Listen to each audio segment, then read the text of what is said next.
show by Chris and Neil with all great movies. They are the real deal. We watch them all, so you don't have to. It's movies that don't suck and some that do. All right, and welcome to a new episode of Movies That Don't Suck and Some That Do. My name is Neil. And I'm Chris.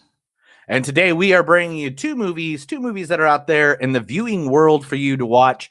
First, we're gonna do the movie that has everybody talking, all the stand-up comedians in one movie. It is like the Justice League of comedy movies, Happily, featuring Joel McHale. Oh shit.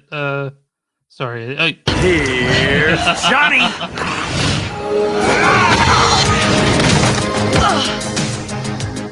Johnny? Don't worry, babe. I got this.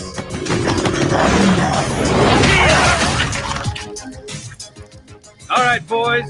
Pictures up. Roll sound. And action. So just so you guys know, that was actually the classic Mortal Kombat Legends. They came out last year. Last year's 2020 anime with Joe McHale as Johnny Cage. That'd be weird if that was live action. And then the other actress, would it be that weird? I mean, Mr. Forehead being okay. Go on, Hill. So no, he is pretty fit looking after you saw him without a shirt in Jesus, the movie. I was like, look at that. Yeah, I was like, man, damn. I guess if I didn't drink a 6-pack every night. All right, and then we got Kerry Bishe, who is the co-star of Happily. You know what? You're right. I am not a trustworthy person. The best thing you can do is to leave me the hell alone. Believe me, nothing would make me happier. Unfortunately... Jesus Christ, you won! Okay, you won. You got Haley and Gordon and Cam. You got everybody. What more do you want from me? That's from Halt and Catch Fire. Halt and Catch Fire. And she was also in Narcos. Nice coming up actress. We'll talk about her in that movie here in a minute. Paul Scheer is also in the movie. It was a cry for help. Oh, wrong one. Both my parents were therapists, and they worked in this psychiatric hospital. And I guess the way of my parents telling me not to do drugs was by coming home and telling me how messed up the kids were at the hospital who did drugs only once. My mom would be like, this kid smoked marijuana, and it was laced with PCP, and now he's insane. He doesn't know what to do. He puts a fist up his butt. That's all he does. That was literally a story my mom told me. So I had the fear of God in me about doing any sort of drugs whatsoever. It's my story. Yeah, right. And then Charlene Y. Charlene Yi. Yeah, that's what I said. Y.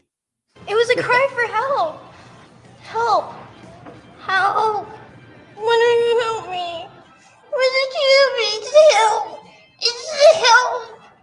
It's help. Help me. Are you high right now? Help me. So she's That's the voice I do. Yeah. So Charlene, you guys also know her from she's in this movie, but she's also in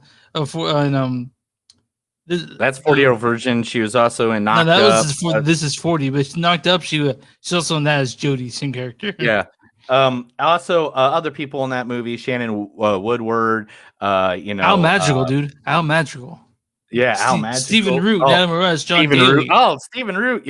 Best known for Office Space and stuff like that. Yeah. That's the first movie we'll review. Breckin Meyer's in this, dude. Fucking Breckin Meyer. Where's he? Yeah, been? we'll talk about that movie first, because the second movie is one that most people that be tuning in is going to be wanting to listen to or talk about.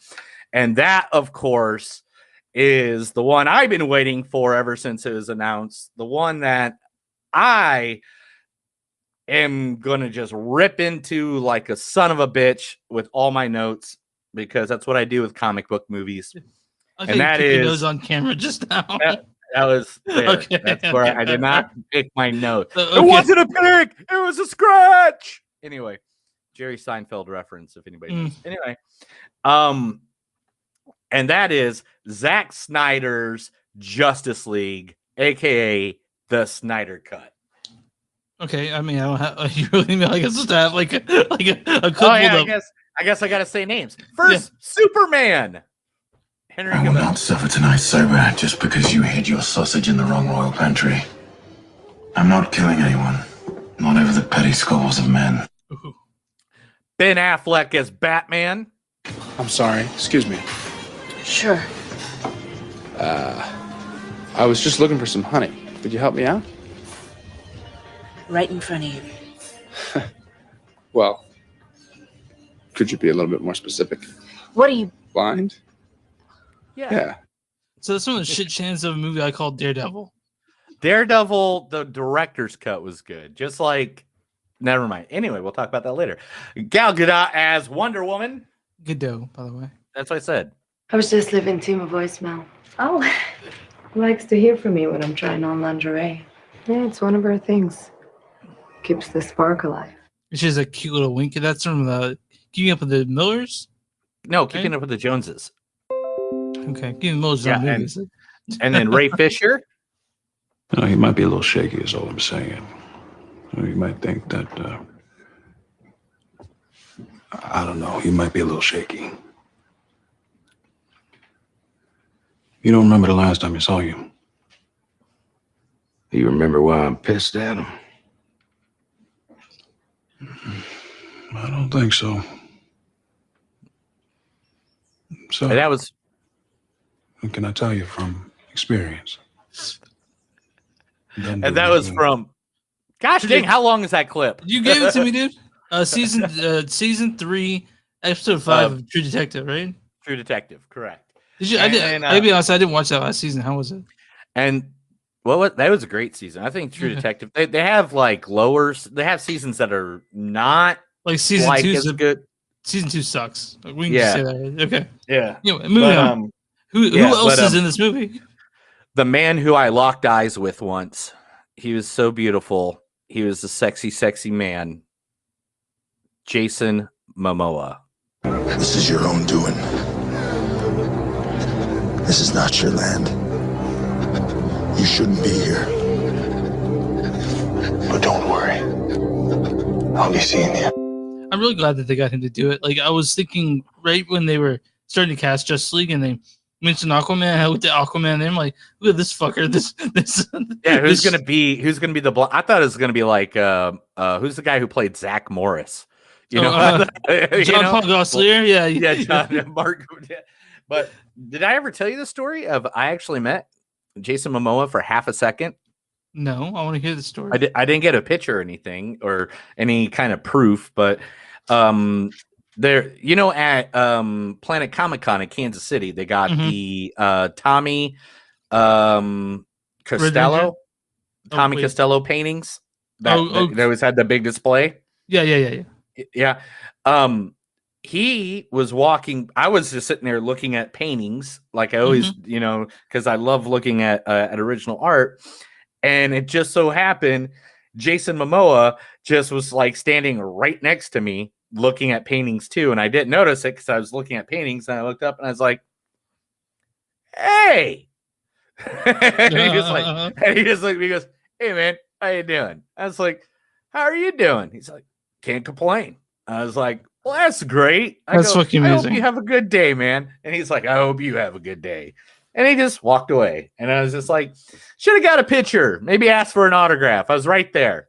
I'm sure. I heard he's a sweetheart of a guy. So it seemed like it. Everybody at Planet Comic-Con that took care of his table or took care of him, Jason Momoa, said he was nothing but a great guy.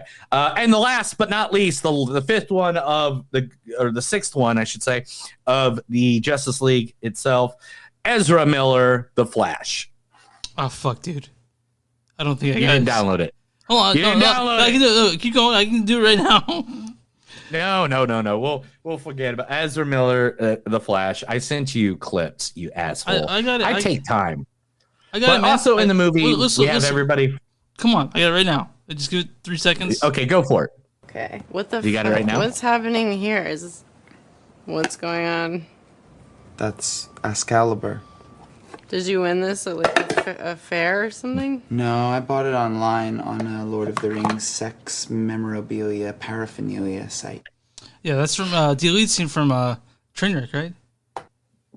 Yeah, from Trainwreck. I saw that, and even though it wasn't in the movie, I thought it was hilarious because, Lord of the Rings stuff. But also in the movie, of course, you have Diane Lane, J.K. Simmons, you have Connie Nelson, you have Jeremy Irons, Jesse Eisenberg, William Dafoe. That'll be the second movie we talk about tonight. Chris, tell them where they can find us at. You can find us online at moviesdon'tsuck.net. We're on Facebook at facebook.com/moviesdon'tsuck podcast. We're on Twitter at MTScopcast. We're on Instagram at MTS Podcast. And we also have Patreon, patreon.com/moviesdon'tsuck. And we are everywhere you find streaming things, when it comes to podcasts. We're everywhere. Really. We're on iHeartRadio. We're on Spotify, Apple, Stitcher. I believe we got cassette tapes of our podcast somewhere too. I don't know. It's crazy. And don't forget to go to bonfire.com/movies that don't suck, because that's where you can get your t-shirts, your gear of t-shirts that I actually design all of them. Yeah, I had no hand in that. Well, I mean the logo, our movies that don't suck logo, you designed. We did. Actually, my wife designed it. Yeah. So therefore, you do have a hand in some of it. Okay, don't by any means, but I give credit where credit's due. Oh, that's nice of you, pal. I was gonna let you take all of it. You're like, just take all of it. I don't want to.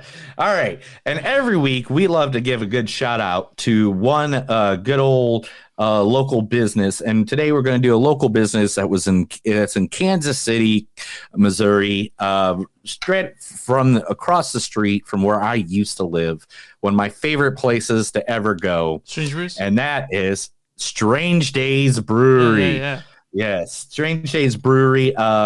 They live in strange times. Our response to this is, let's drink beer. Drink adventurously. Drink enjoyably. Do so with friends or strangers. Strange Days Brewery Co. was created and inspired by the strangeness around us. The name is meant to capture the times we are living in. Beer is an outlet for us, and beer community is a great escape from all the other stuff going on. They're located at 316 Oak Street, Kansas City, Missouri, 64106. You can find them on Facebook at Strange Days Beer, or you can go to strangedaysbrewing.com. Great place. I frequented it a lot back in the day. Yeah, they had like weird beer. They had like African beer and stuff like that. They had some pretty cool stuff there. Dude, and most of it was like they would name it after geeky stuff. Like they had episode 1, 2, 3, 4, 5, 6, 7, and they had them all named like different Star Wars names. So what was the worst of the 7? I can't remember all of them, to be very honest, because to be honest, I was either already slightly intoxicated or stoned when I went over to the I think Strange Days. I think about the prequels, and then I think about Patton Oswalt's bit about the prequels. Out if you go back in time, he would Patton Oswalt from Parks and Rec. Yeah, I mean he was in that Parks and Rec, but when he talks about if he had a time machine, he'd go back and he'd kill George Lucas with the shovel. So he didn't make the prequels. No, there was a whole speech that he did during an episode of Parks and Rec. Yeah. He went to where he talks about what they should do in the follow-ups, and then how they should bring in the X-Men and he's trying to Wolverine shows up because Disney owns both. Yeah, he was trying to do a filibuster. Yeah, that was funny. It's a funny episode. Yeah, they did a really good filibuster. What our government does today. How's your week been, man? We had a great week starting off. My wife's birthday was this past weekend. Yeah. So we went hiking. We went to Japanese grill where they cook it all in front of you, hibachi grill. Yeah. And all the above. And the other thing we did is we rented out a movie theater, like one of the screens in it was a Cinemark movie theater, and we went and watched Spaceballs. And that was a blast, right? Oh, dude, it was great. We had such a good time. And then we literally went back and drank till 3:00 in the morning. We had a great night Saturday, and my wife had a great birthday. I'm glad to that's hear that. really what mattered. Yeah, and plus we gave her the gift of we are all going to Galveston, Texas. Yeah. For a weekend coming up at the end of April, beginning of May, because that's when we'll be 100% clear with our vaccination. When's your second dose? Friday. Next Friday. Okay, next Friday. I actually got my shot.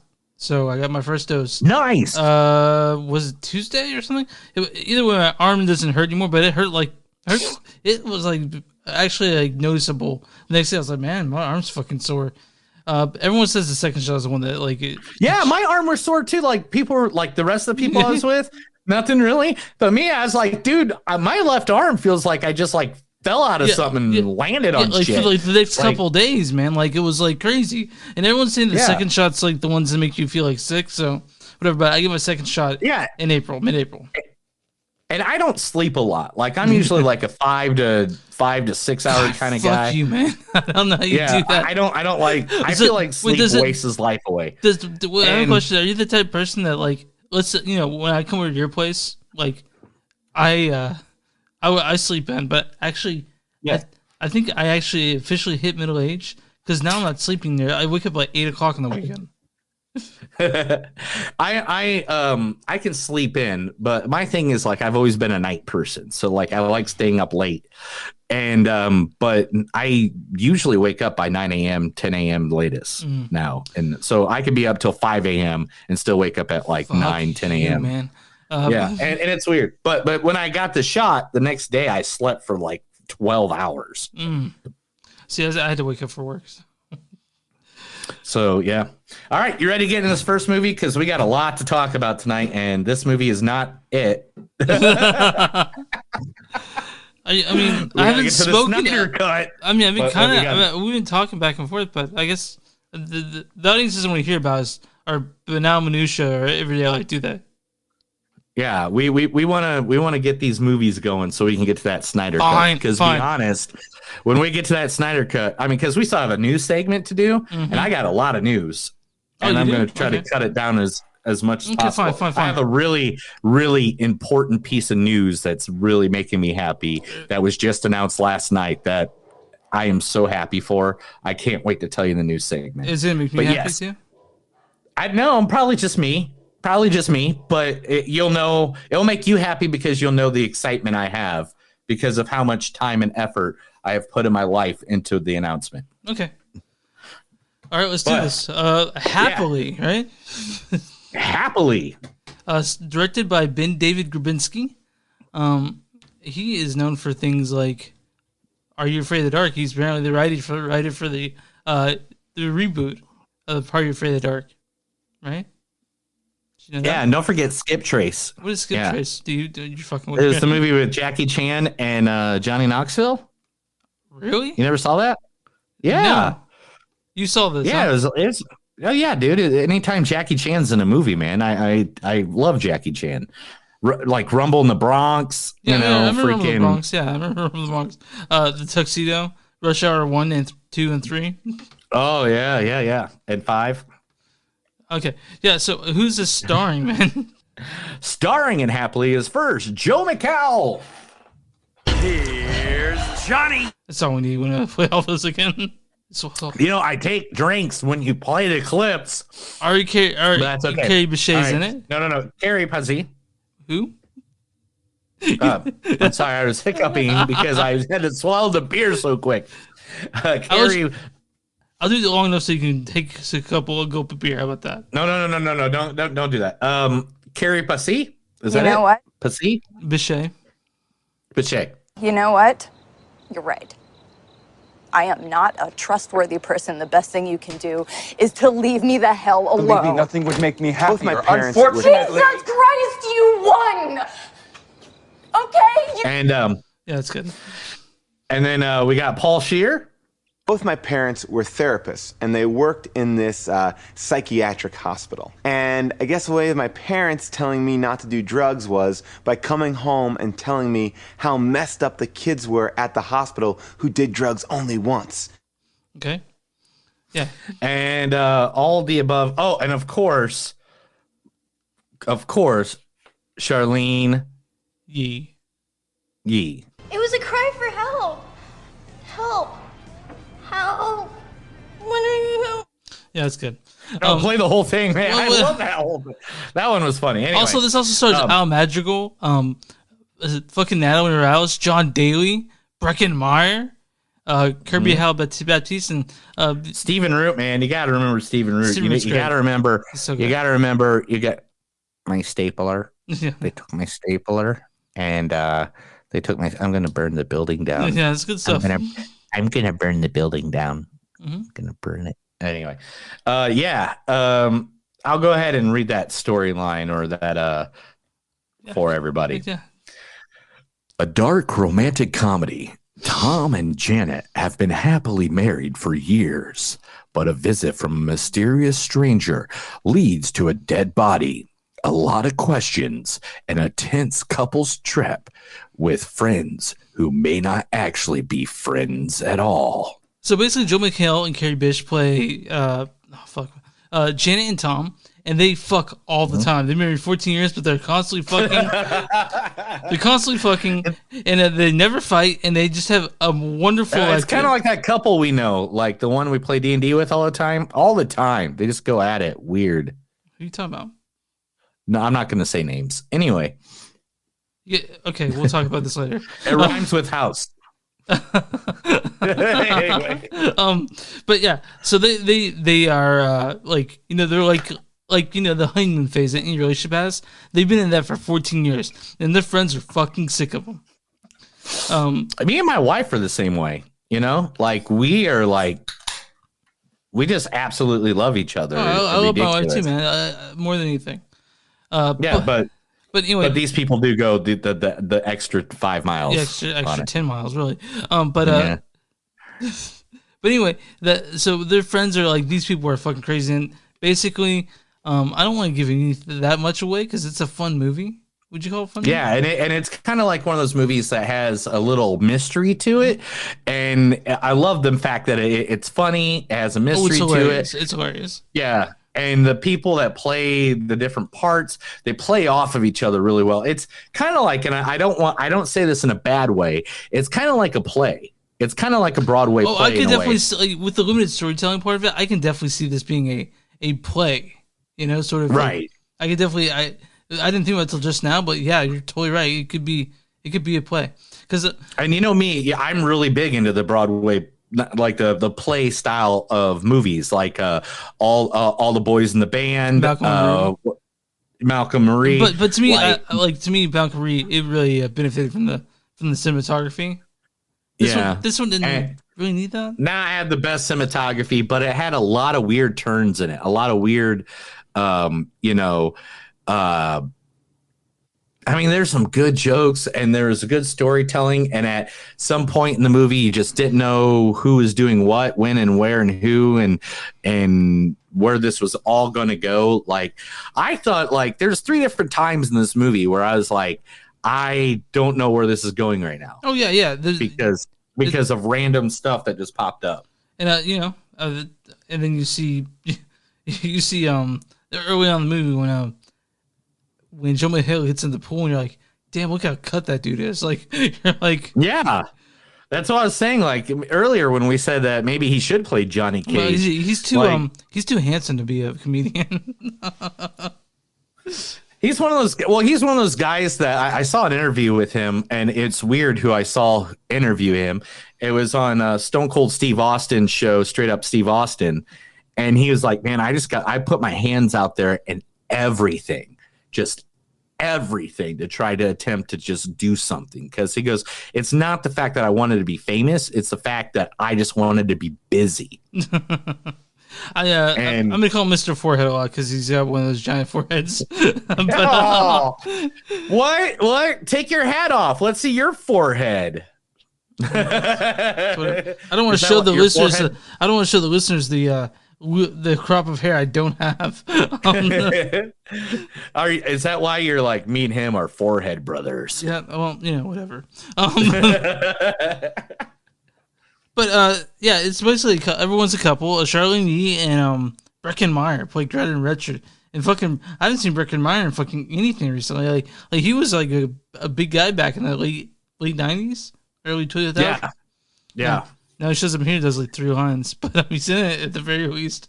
But I really enjoyed it. I think everybody did really well. The banter between the characters was great, even when things got intense. Like, because it did get intense. Some things went down, without ruining anything. That has something to do with the mysterious stranger, who is, I'll just say it's Stephen Root. Goodman. Just known as Goodman. That's his character. Goodman. Yeah, Stephen. And it gets a little wacky. It gets a little weird. I'm not going to lie. Yeah, and it gets a little weird. And that I don't think that's a strength to it, though. I think that's to me. I was left a little unsatisfied, Mm-hmm. It was. I think it could have benefited from ending. I think it could have benefited from the last, the last half is really the problem. I think it could have benefited from tighter writing. It could have benefited maybe with a point or maybe a destination, but they have either. So, Yeah, and by any means, it is all the above. To be honest, I feel like it's an extended Twilight Zone episode. But yeah, with the fuck word thrown about the all yeah, with the fuck word. It's everywhere. It's just like fuck, fuckity fuck. What the fuck did these fucking fuckers just fucking fuck? Well, I guess that's the diversity of the word. I did like Natalie Morales' character a lot. I thought she was great. Yeah, I thought she was great, and Patricia, yeah. Natalie Zaya playing Karen, which was funny because. Do you know Karen Karen's? Like yeah. No, I don't know any Karens like that. But I'm glad I don't, man. I don't want to be in the kitchen getting a cup of water and have someone say, "Come and try to touch my dick." I'm like, I'm not cool with that, especially since I'm married. Oh, that's I do my wife like, we have to leave right fucking now. That would be me. Yeah. Like we gotta go. We gotta go. Yeah. I'm not doing that. Yeah. All right. I got a couple quotes here. Okay. I did notice at one point in the movie, I did write this down. The song from Lost Boys. Yeah. Was at the beginning. Oh, yeah. The one with the saxophone player. Remember the saxophone player song? Yeah. At the beginning of Lost Boys? Yeah. It was like right at the beginning. Okay. It's like, "Can't you be free?" Like I heard it and I just looked right at my wife because she was watching it with me and I was like, "That's the song from Lost Boys." Yeah. And she's like, "What?" And I was like, "Yeah, sexy saxophone guy. We all know." Well, sexy sax guy. That's sexy sax guy. Come on. Whatever. All right. Lay on the bed and I can make you feel better. There are other things that will make me feel better than that. You're all a bunch of fucking Martians. We're not the weird ones. You just grabbed his dick, didn't you? There's nothing you can do. There's nothing anyone can do here. It's like we're in a fucking sci-fi movie. You guys doing okay? What? Yeah, we're heading to bed. Good. Okay. I got PTSD from all the shit you pulled on me. A restaurant with no name and no menu. Yeah, right? Mm-hmm. All right. Fight Club, the restaurant.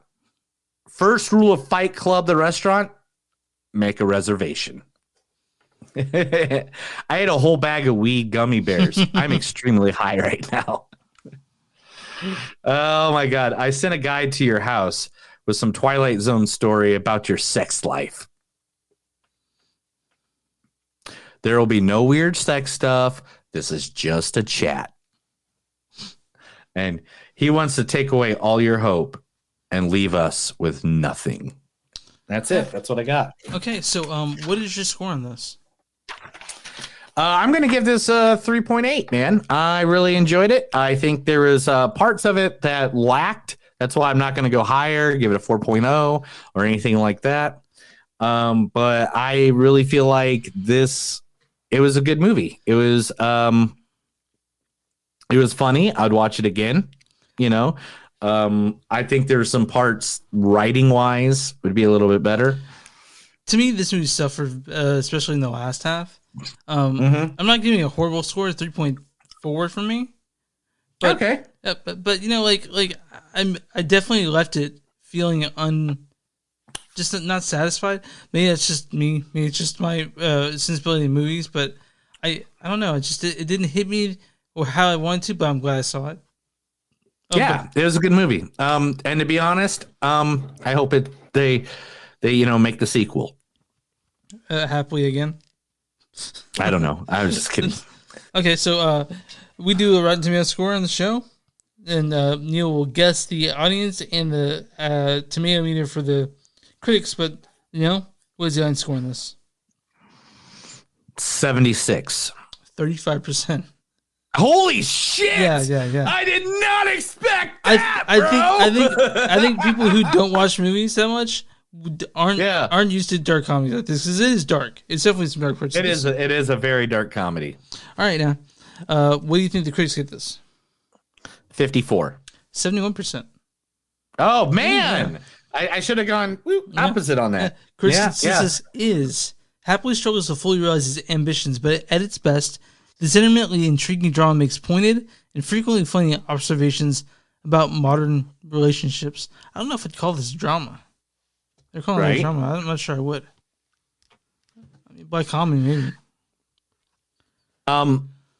Yeah, I mean, it was fun. I thought it was a fun movie. So, I would definitely, if people like dark comedies, I would definitely be like, hey, go watch this. This is a good dark comedy. But besides that, I don't know. I mean, I don't know.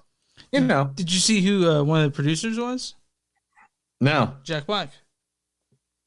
Who's that? He is a half of Tenacious D. You know who Tenacious D are? I know. I saw them live 2 years ago. I know. What? Within the same month, I saw Weird Al Yankovic.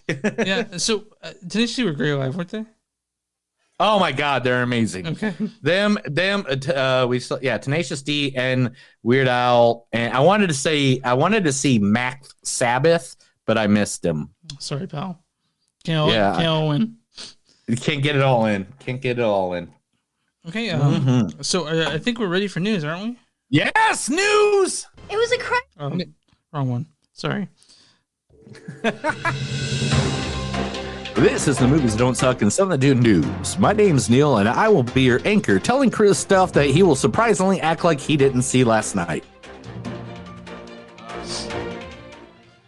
All right. What's first on the docket? Do you want Pierce Brosnan? Black Adam, right? Yeah. You saw that already? Yeah, dude. I do follow news of movies, but I'm sorry. Do you know who he's playing? Black Adam. No. Who's he playing? Black Adam is being played by Dwayne "The Rock" Johnson. Hold on, okay. So Pierce Brosnan is playing another DC guy, though, right? Oh yeah. Okay, well, Pierce Brosnan is going to be none other than Dr. fucking Fate. I bet you're excited.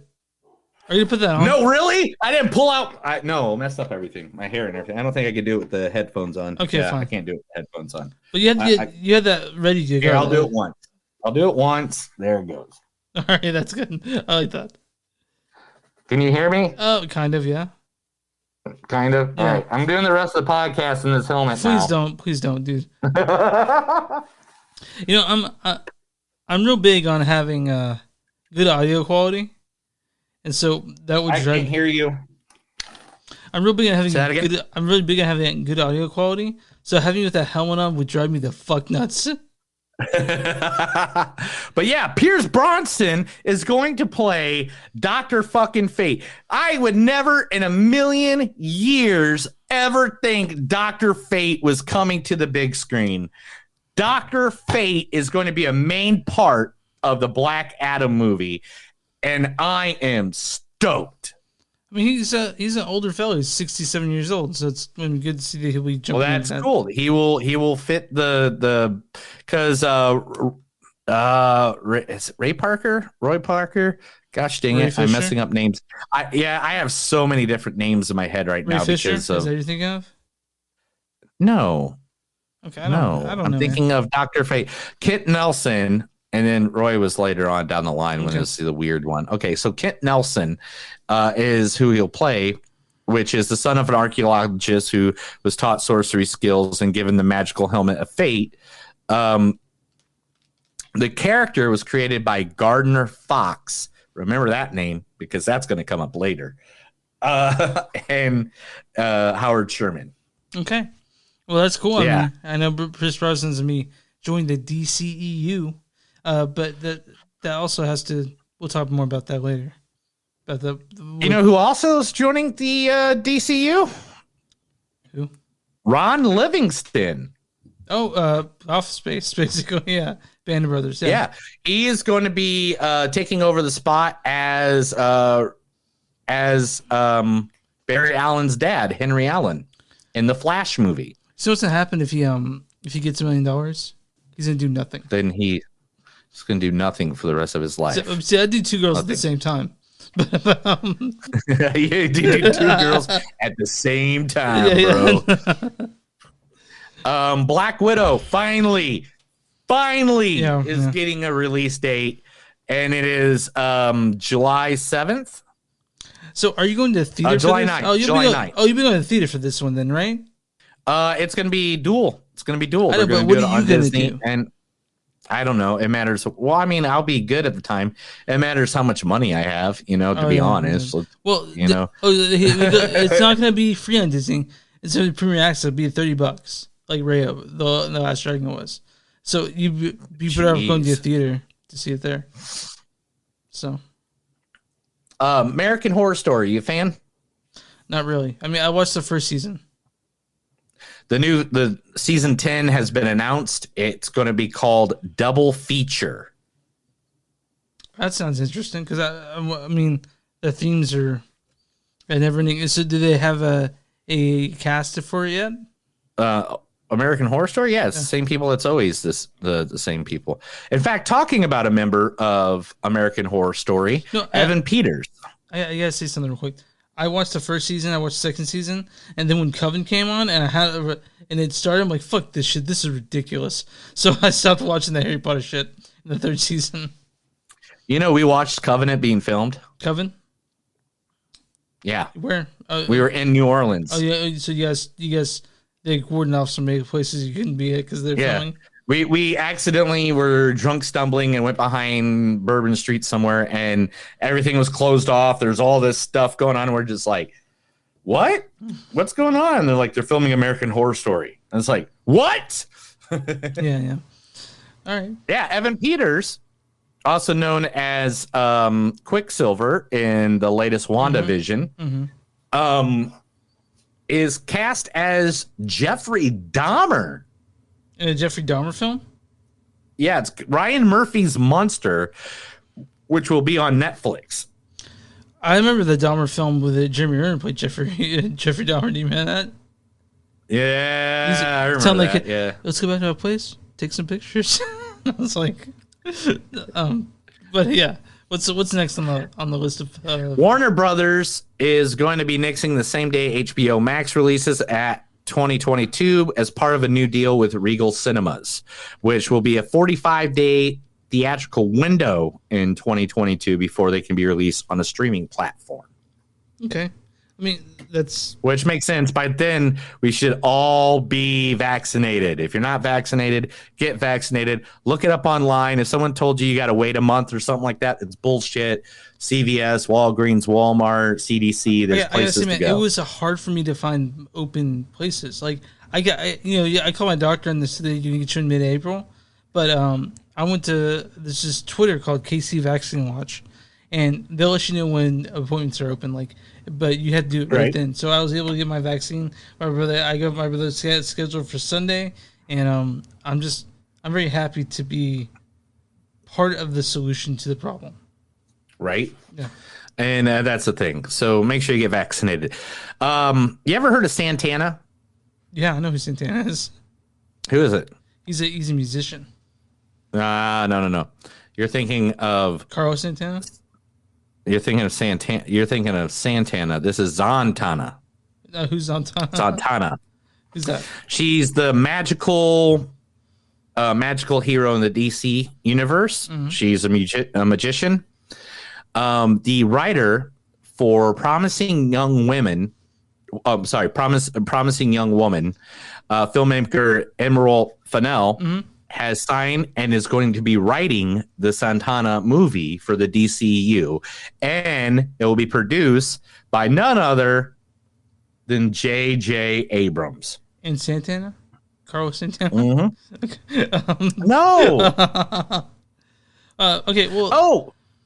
Well, that's cool they hired her to do it. I'm wondering what she writing. I know. Again? I don't know how it's going to go. I mean, I don't know if she's done mystical stuff before, but I mean, Promising Young Woman was one of the best movies we saw recently. You know, it was really, really, really fucking good. I mean, right. And then, did you ever watch the show Bewitched? I mean, I knew it'd be Bewitched, but I was kind of like, or the 2005 remake with Nicole Kidman and Will Ferrell? No, I didn't see it. Well, they're remaking it again. Bewitched, the movie, is in the works for Sony Pictures. Okay. Have you ever heard of Jim Lee? Jim Lee. No, tell me what Jim Lee is. Jim Lee is one of the chief creators of DC Comics. He created probably everything you've ever seen in DC. Is he related to Stanley at all? Are they like no? They're not rival brothers or something? He is of Asian descent. I don't think they're related. Okay, fine. But Jim Lee, the writer or the creator, the creative officer of DC Comics, will be now playing the role of the central showrunner of all DCEU projects moving forward. So movies. He is going to be the Kevin Feige of the DCEU. Kevin Feige, you mean? It's Foggy. You sure? Yeah. Okay, fine. I've heard his name enough that I'll agree to know that one. Okay, so I thought that's what they're going to do. And this is not just announced? Yes. So it makes me wonder. It makes me wonder what they're gonna do when it comes to the DCU, because we'll talk about that later. But yeah, okay. So, one of Disney Plus has greenlighted a new TV series based off of an old movie series of a movie series that they have, and I know you'll be excited about this. Okay, what is it? Because Nick Cage is in it. What in the fuck is it? National Treasure, the TV series. Wait, is Nick Cage going to be the lead in this movie, in this series? Like, really? They're not releasing a lot of details right now, but... Okay, so I gotta mention that National Treasure, when I first saw the preview, somewhat, well, this looks fucking stupid. I watched it, and they're fun movies. They're kind of like, you know... Those are really fun movies. Those are so fun. They're really kind of like almost like Indiana Jones or something like that. You know what I mean? Yeah. Do you know that Spielberg movie I told you about, the biography of Steven Spielberg? Yeah. You told me about that. Yeah. Seth Rogen has just been cast in the movie as the uncle in the director's autobiographical film. Okay. Yeah. I mean, sure. Seth Rogen. I like right? him. Yeah. You like him? How much do you like him? Enough that I'll see movies he is in, but didn't necessarily mean that. I mean, you try to look like him a little bit with your beard. Yeah, sure. All right, and last but not least, this is the last one, and then we'll move on to the Snyder Cut. Are you ready? Mm-hmm. There's going to be the third movie to make it a trilogy of one of the most famous 2 movies of comedy of all times. You can't make me guess this. There's so many. Name a comedy that has a first and a sequel, and it goes something like, "Alrighty then." So we got a third Ace Ventura. Ace Ventura is in the works, and it's being written by the same people who did Sonic the Hedgehog. Hey, I like Sonic the Hedgehog, and I know you do too, right? Yes. It's in development for Amazon from the writers of Sonic the Hedgehog, according to Morgan Creek, the franchise productions company. Jim Carrey is the star in it as well. Yeah. So I guess we're not going to consider that Ace Ventura Pet Detective. What was it? The little Ace Ventura Jr. Yeah. Was that? I wonder. So I guess that can't. I wonder canon now. That ask you a question. I wonder if that kid did that movie. Like, we're not. Right. Yeah. Who knows? All right. I guess that's it with news. That's it with news. That's another news segment on Movies That Don't Suck and Some That Do. That's when I tell Chris all the amazing stuff and he acts like he cares, but he doesn't really. Believe me, he cares about as much as a flea cares about a dog's ass. I think they like dogs' asses quite a bit, man. I know. That's the joke. The Gotcha. joke. Okay, The joke. so, all right, Zack Snyder's Justice League, 4 hours, 2 minutes long, directed. 4 hours and 2 minutes long? Yeah. Shut up. It was not that long. Okay, so guys, here's how we're going to do It this. felt like 10 minutes. Here's what we're going to do. So we're going to give our general basic review of it, give our scores, and then after that, Neil has fucking 19 pages of notes that we're going to talk about. It's really not 19 pages. I was just fucking just a lot of stuff. He has a lot of stuff to say. I mean, I can count it right now. 1, 2, 3, 4, 5, 6, 7, 8, 9. 9 pages. Okay. So directed by Zack Snyder, written and by Zack Snyder and Chris Terrio, and 4 other credits here, the 4 other people. Okay. So it's Zack Snyder, Chris Terrio, Will Beal, and then of course Jerry Siegel and Joe Shuster. So the creators of Superman. Yeah, the creators of Superman. Yes. And so Man of Steel, you mean, not Superman. It's called Man of Steel. Wasn't Superman. Fine. What is who's in this movie? First, we got the great, the awesome, the one and only, the best man to ever play Superman, Henry Cavill. I will not suffer tonight sober just because you hid your sausage in the wrong royal pantry. I'm not killing anyone. Not over the petty squabbles of men. From The Witcher, that Netflix series. That was from The Witcher. Goddamn, great series. If you have not seen The Witcher, I'm sorry, folks. I don't know why not. I don't know what in life told you not to watch that. Go watch The Witcher right now. Everybody needs to. Okay, anyway, listen to this. The one, the only, the man who puts the Ben in Benifer, Ben Affleck. I'm sorry. Excuse me. Sure. I was just looking for some honey. Could you help me out? Right in front of you. Well, could you be a little bit more specific? What are you... Blind? Yeah. And then the one, the only, the Wonder Woman herself. I was just leaving Tim a voicemail. Oh, he likes to Gal hear Gadot. from me when I'm trying on lingerie. Yeah, it's one of her things. Keeps the spark alive. Gal Gadot, and we also Keeping up the Joneses, and then Ray Fisher he playing might be- Cyborg. He might be a little shaky, is all I'm saying. You might think that, I don't know, he might be a little shaky. That's good for that because that one goes on for a while. Ezra Miller playing Flash. Okay. What the fuck? What's happening here? What's going on? That's Excalibur. Did you win this at like a fair or something? No, I bought it online on a Lord of the Rings sex memorabilia paraphernalia site. All right. And then the awesome, amazing, should be in every movie from here on out to the end of his days, Jason Momoa. This is your own doing. This is not your land. You shouldn't be here. But don't worry. I'll be seeing you. You want to go through and give the storyline for fuckers who haven't seen this thing yet? Oh, yeah, definitely. Let's start it up by opening this before we tell that storyline. Okay. though. The reason why the Snyder Cut happened. Okay. Zack Snyder and his wife lost their daughter. She committed Autumn. And she committed suicide while they were filming the Justice League movie and had to step out. And a guy named Josh Whedon, Josh Whedon, who's really well known, really good director, did the first Avengers movie. Yeah, people really Firefly. People really like this guy. They like Firefly. They like Buffy. They love the Avengers. They love what he did for Marvel. And Warner Brothers is like, well, not just Marvel, but the completely, you know, Buffy the Vampire Slayer, Firefly. You know, like the guy is really good at when it's his work. But let's just be honest, the guy was put in a very fucked up situation.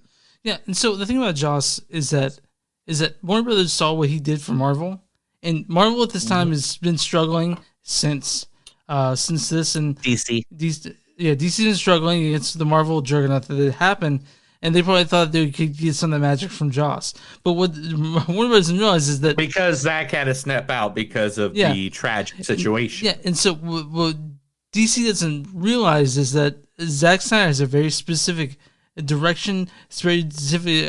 Very specific. He knows what's going to happen before he even gets there. He knows everything in his brain. He knows what he wants. And so, what it came out was a pretty kind of fucking shitty movie. It was really the editing cuts. If you go back and watch the original Justice League, did you watch the original Justice League or just this one? You told me to not watch the original Justice League. I mean, to be honest, I did that. I think I think what you want to do is you want to have me come with a clean slate, not knowing anything about the previous. Give a honest review of it, and I think my review is gonna be pretty honest.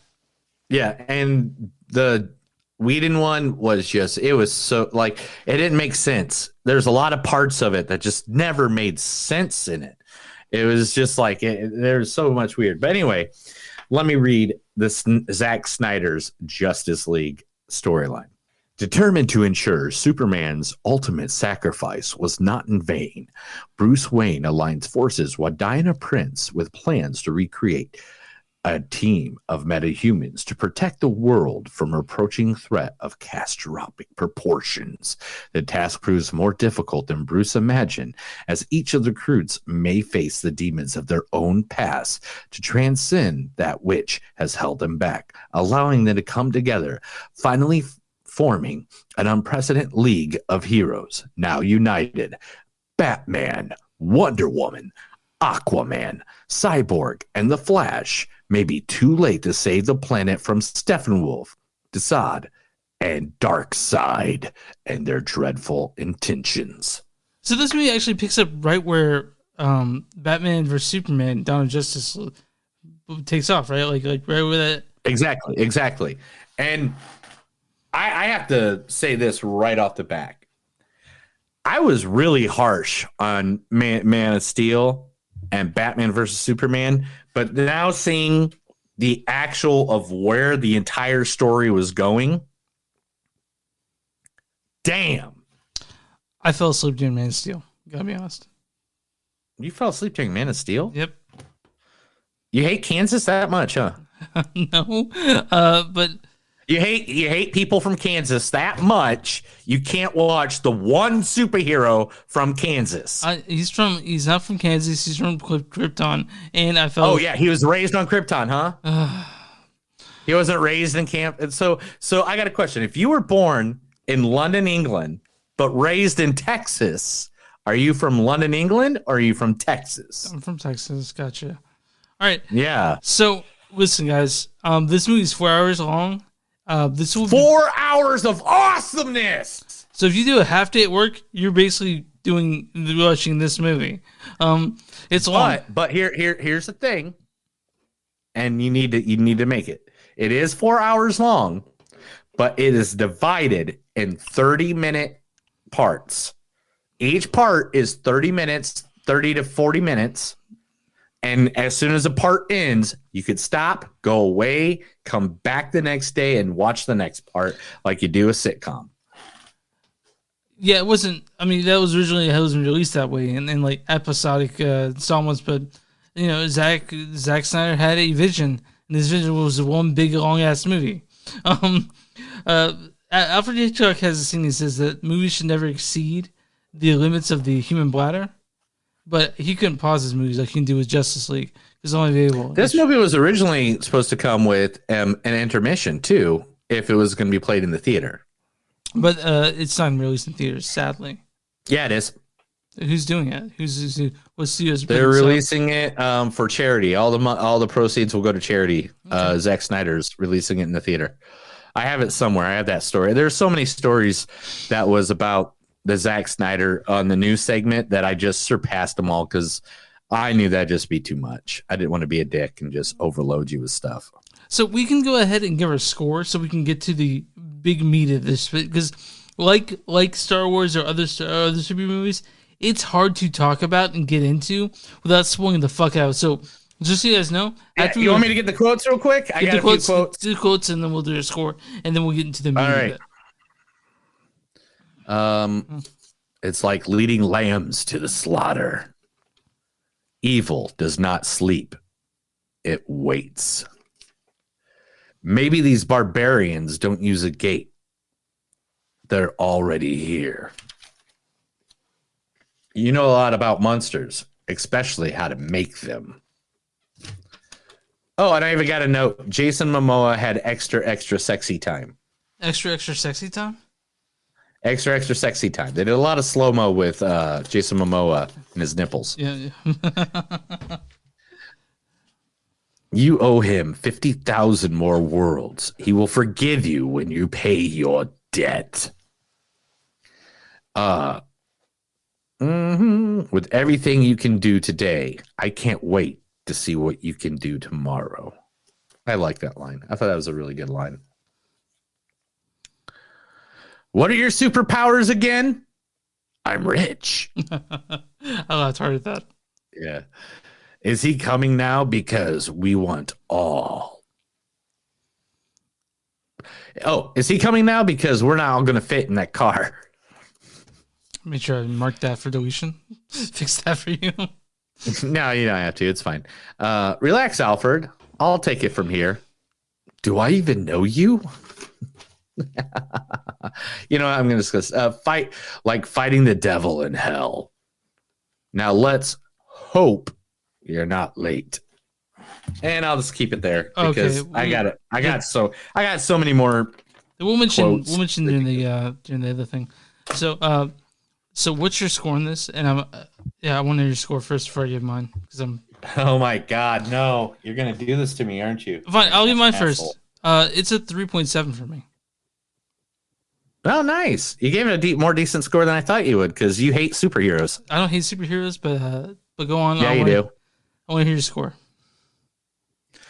This is a 4.7. This is probably the, if not the best. I'm thinking the only better than this is Infinity War Endgame. I think this did so much for making a superhero movie in one take. Okay. I hear my thoughts on this on the Justice League. It's a pretty good movie. I liked it. It's really long for most, and I saw so many parallels with the Marvel films. The thing about Marvel, I have nothing else compared to when it comes to Marvel. We got to. It's impossible. Yeah, right.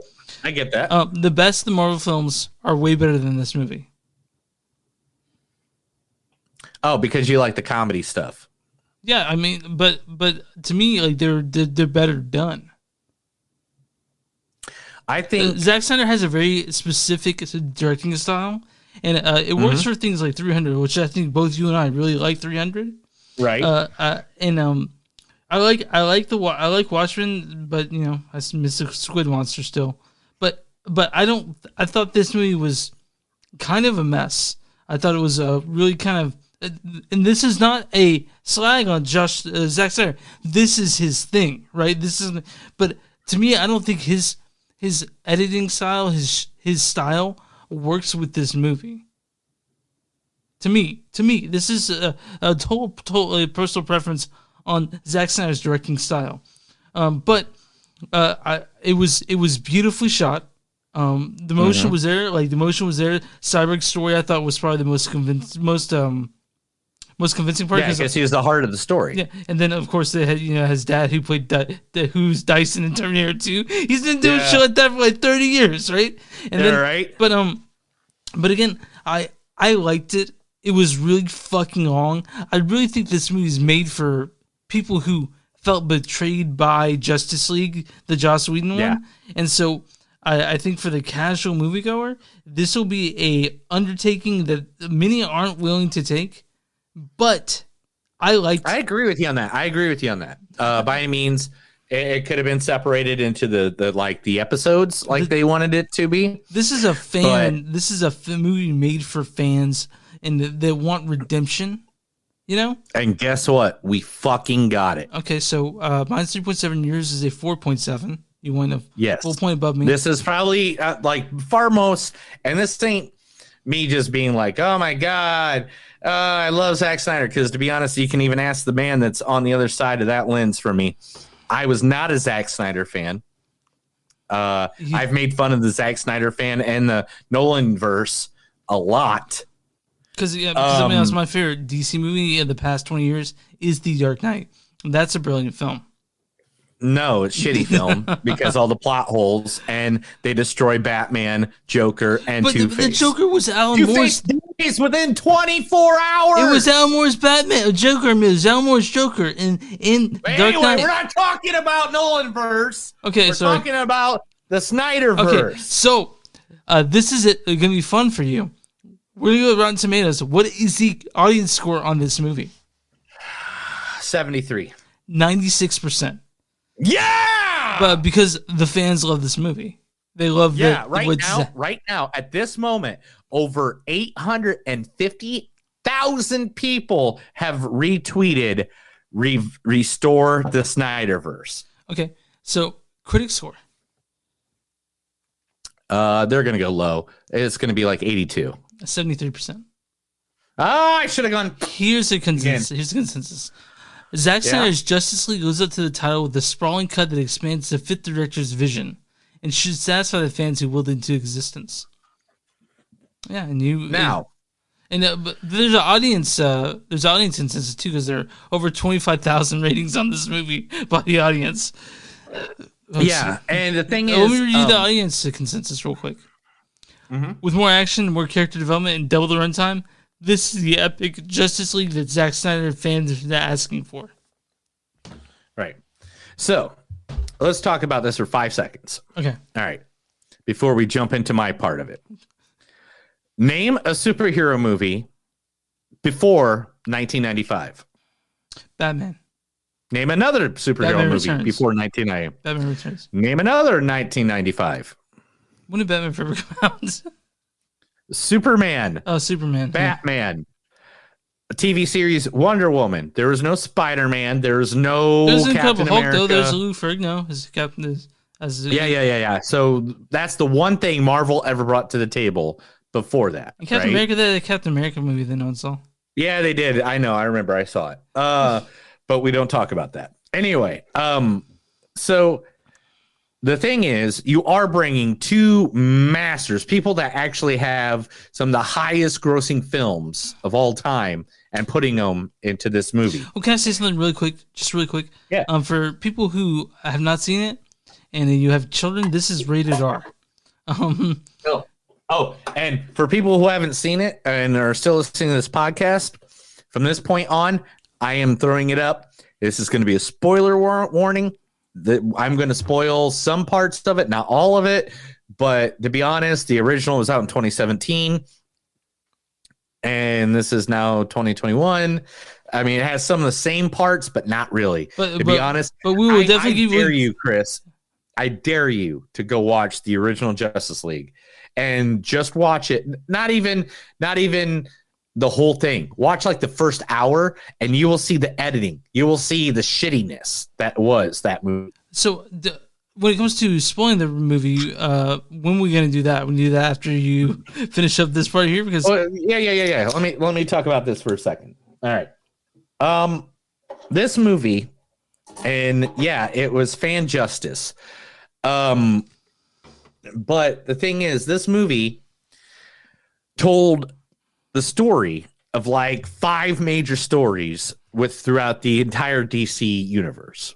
One was telling the death of Superman and the return of Superman, which was continued from Batman versus Superman and here in the Justice League.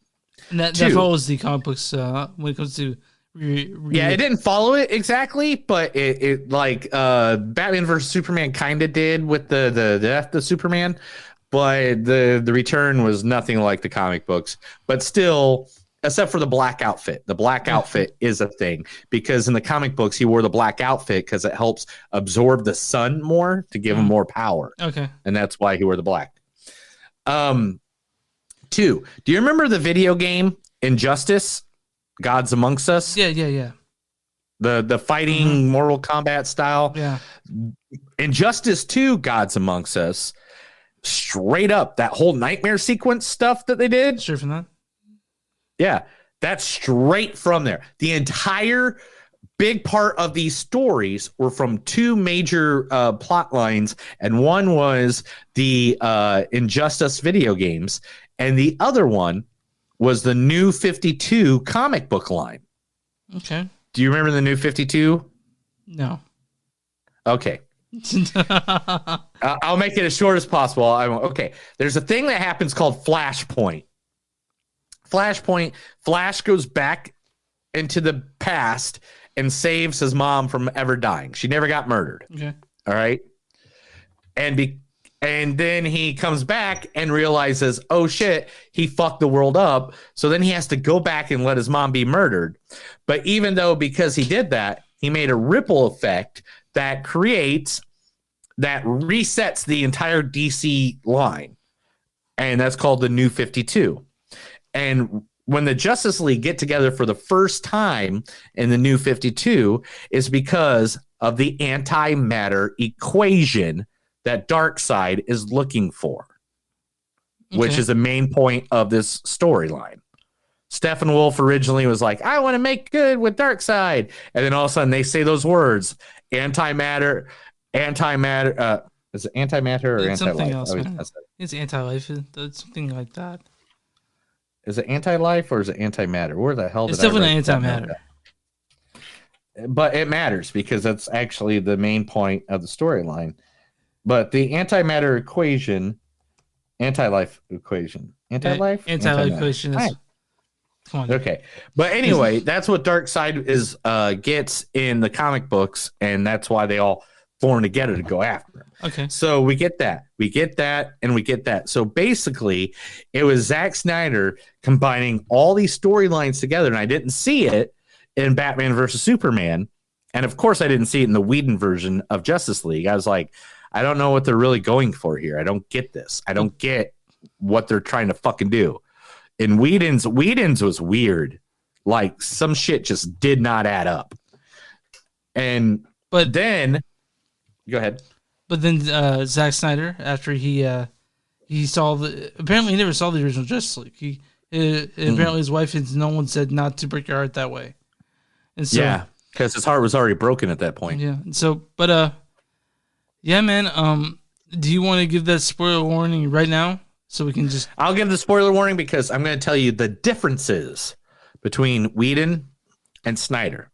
So if and you guys... it's only I made a list of 10 on each one of these, so I won't go overboard. I know I don't want to overboard you with all the Snyder differences, all the Snyder Easter eggs and shit like that. I've made it very clear to cut myself off. Because I'm hungry. For you. I gotta be honest, I'm pretty hungry. I'm hungry. Okay, so if you guys don't want to know anything about this cut or this movie, step away now. Finish up the episode. Go home or take off your headphones.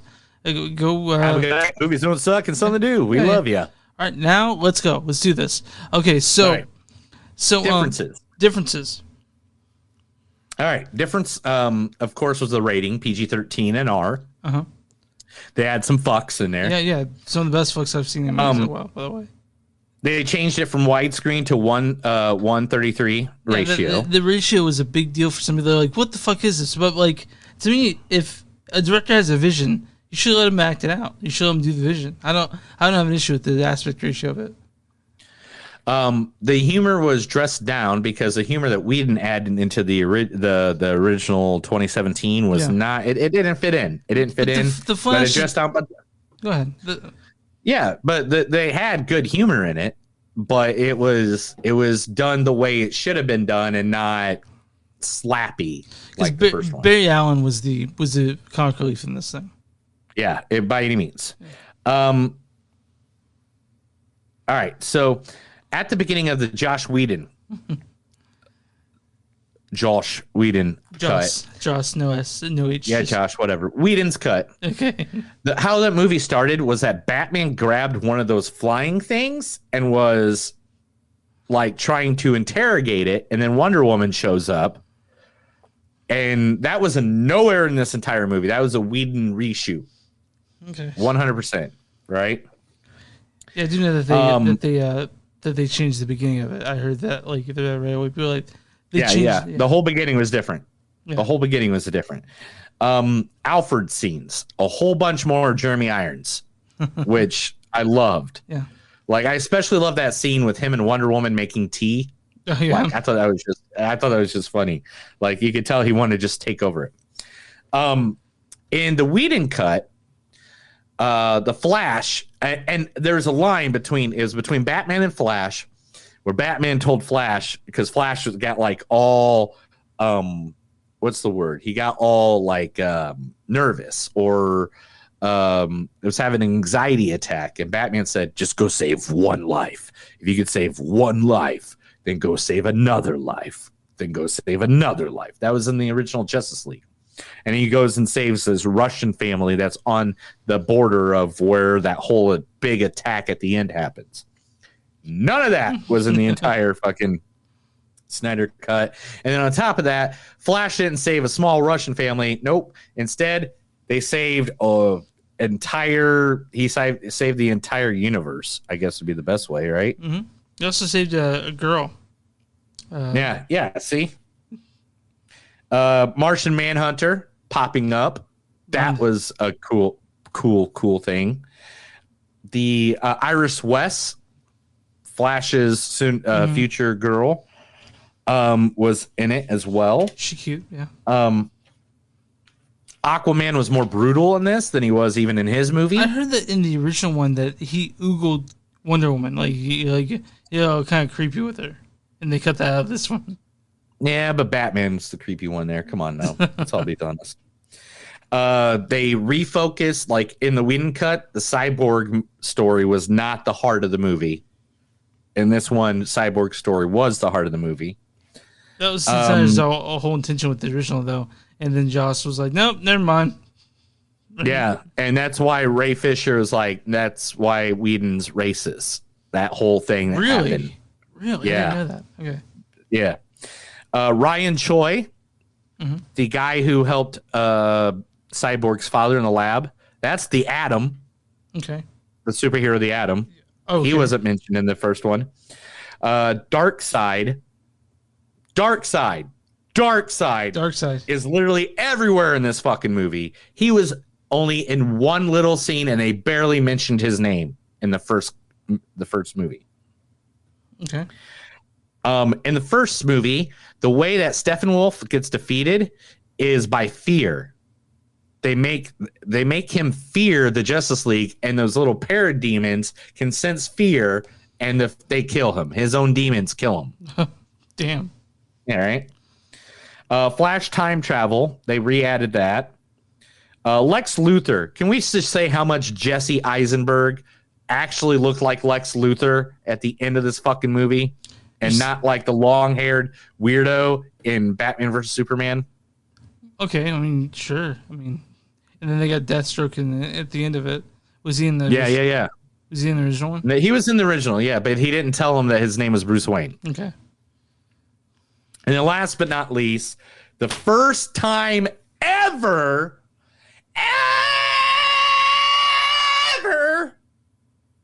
that Ben Affleck Batman meets Jared Leto Joker. It says the fuck word. Huh? It says the fuck word. Yeah, he says, "I'm gonna fuck you in the fucking ass, you fucking Joker fuck." He said, "I will fucking kill you." I actually went. Oh, when he said that, I actually said that to myself we're gonna be honest. The last few Batman movies, he hasn't had the best voices as a Batman. Ben Affleck nails that voice that you want. So when he said, "I will fucking kill you," he said it in a way that was menacing and also not. Oh, fucking kill you. I can't do Christian Bale's Batman. I will fucking kill you. Yeah. So it was cool. Where is she? Yeah. So, Where is she? yeah, you're right. By the way, you said that Ben Affleck was a good Batman. You're not lying. Because also, No, Ben Affleck is the best fucking Batman. Ben Affleck's And I also don't care. 6'5", and with the Batman suit on, he's 6'7". So he's got a fucking chin. Yeah, he's got a Batman chin. No Batman before him had a fucking chin. Keaton. Name a Batman. Even Christian Bale didn't have a chin. Keaton looked good in it, but he had this thing over here that covered the chin. Like, you got to have that chin, dude. You think Pattinson has a chin? Yeah. I can't wait for the Pattinson Batman. I can't wait to see what that looks like. I can't either. I'm really excited about that. But here's the issue, though. So after the Snyder Cut, which sort of reshaped the DCEU in a way, are they going to... Yeah, and everybody's going to go based off of it from here on. For they are, because I heard that... Yeah, that's what I've heard. They're going to go based off of this movie. But the thing is, Chris, the story that Zack had...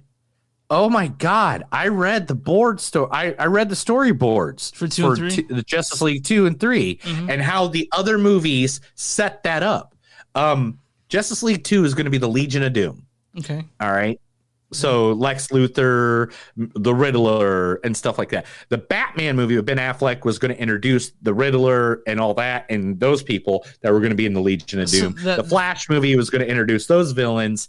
Wonder Woman, all her villains, like all those villains are going to be in the Legion of Doom. So that means that Ben Affleck will have to come back, right? I mean, because if they do it.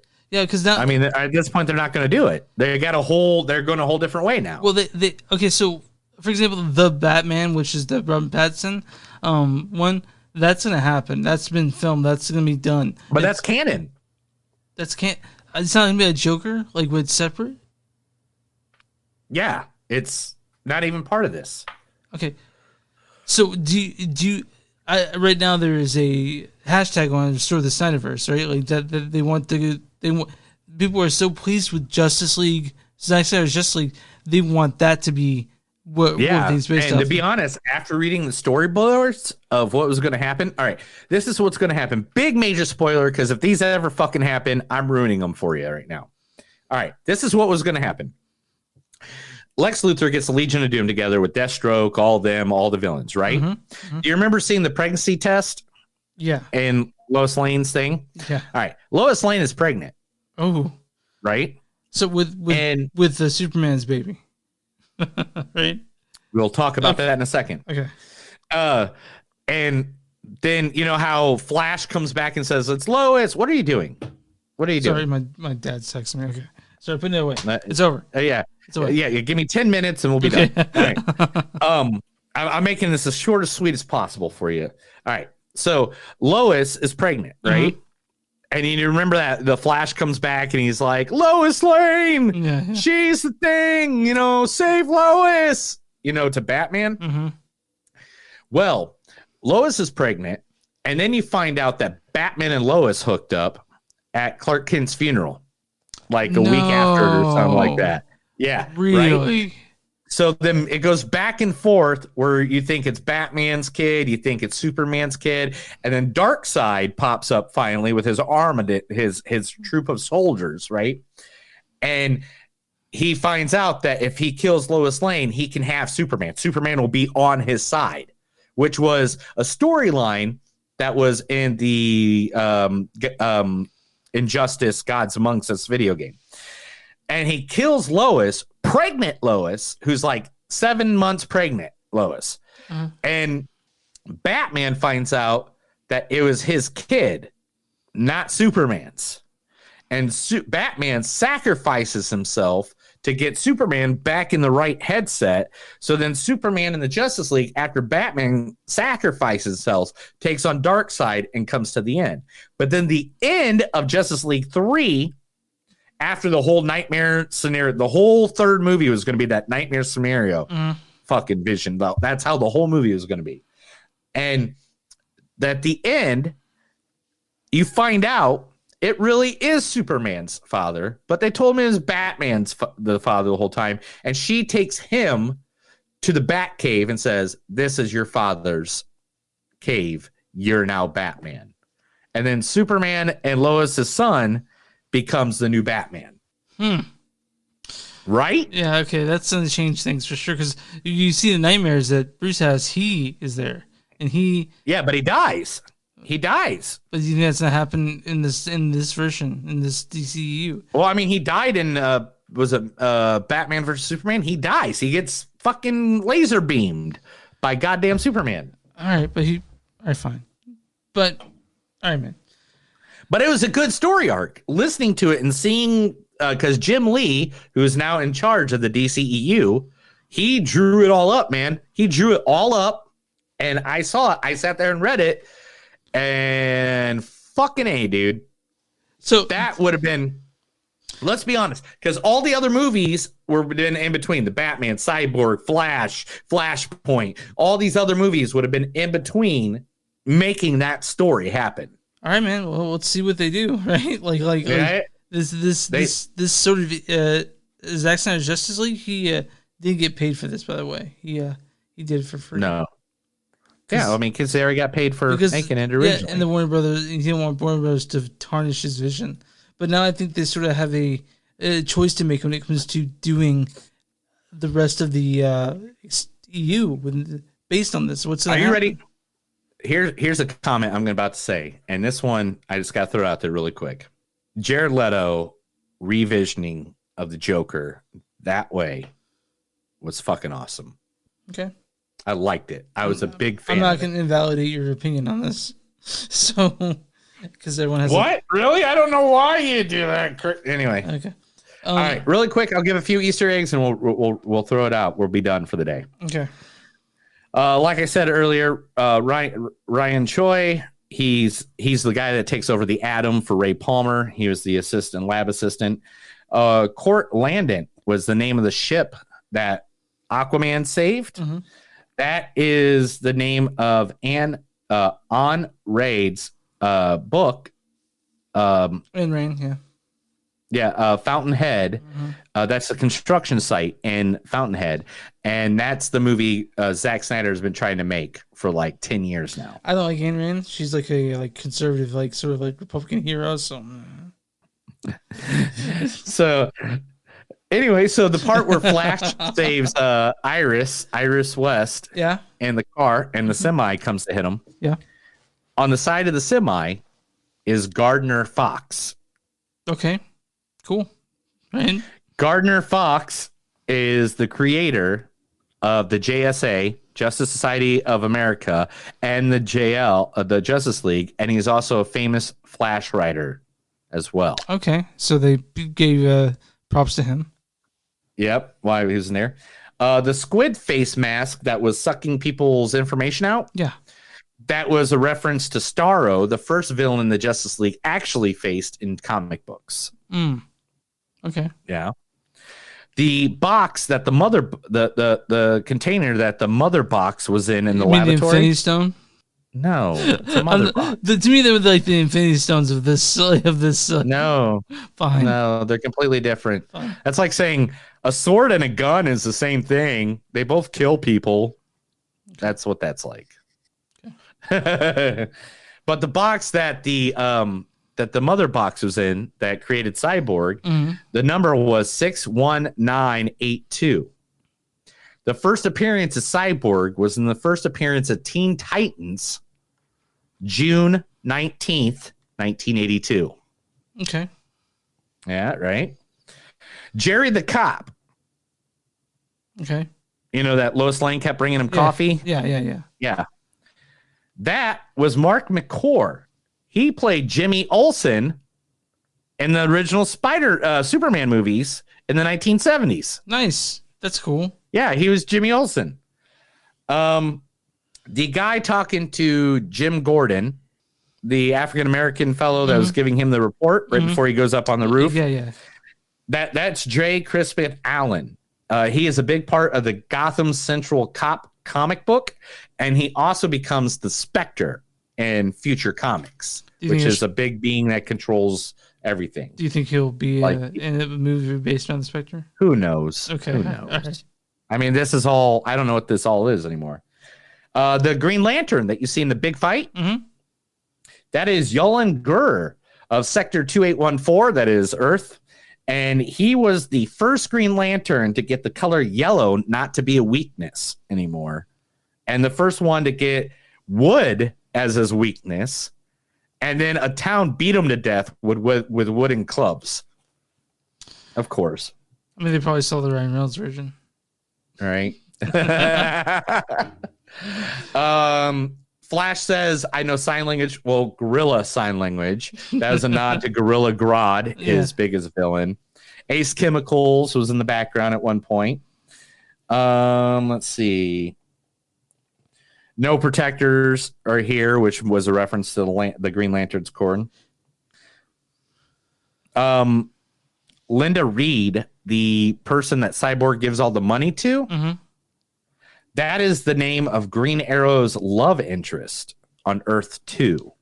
Not Earth 1, Earth 2. And then the black suit I said earlier is actually Sutton's orbit.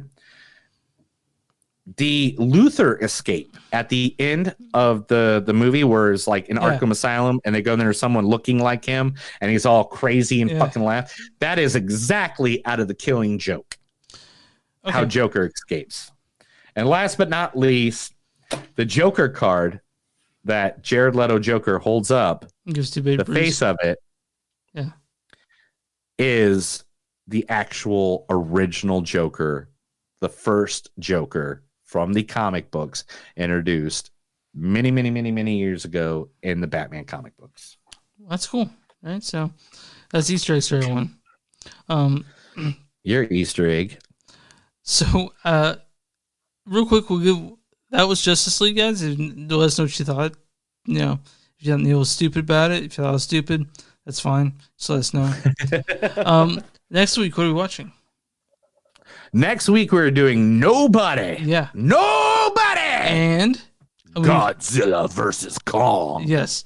Actually, I have tickets to see Nobody in theaters on Saturday. Really? Yeah. Fix that, dude. Fix that. I can barely hear you. What? Am I gonna? What am I fixing? What am I fixing? You're fixing your mic. Anyway. Fixing your face. So yeah, Bob Odenkirk basically being John Wick for Nobody, and then Godzilla vs. Kong is pretty self-explanatory.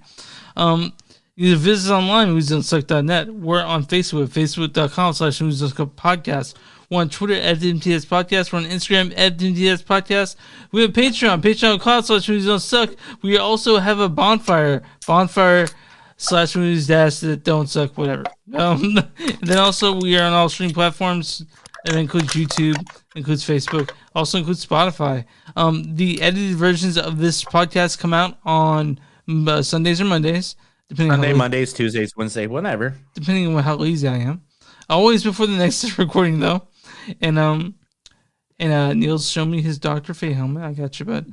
And then anything else, dude? Do you want to mention you got a small business? You want to get the small business from? You got a small business you want us to advertise? Please look us up. Could just send us at info@moviesdon'tsuck.net, or you can just message us on Facebook, YouTube, or you can just flash us. Oh yeah, info@moviesdon'tsuck.net.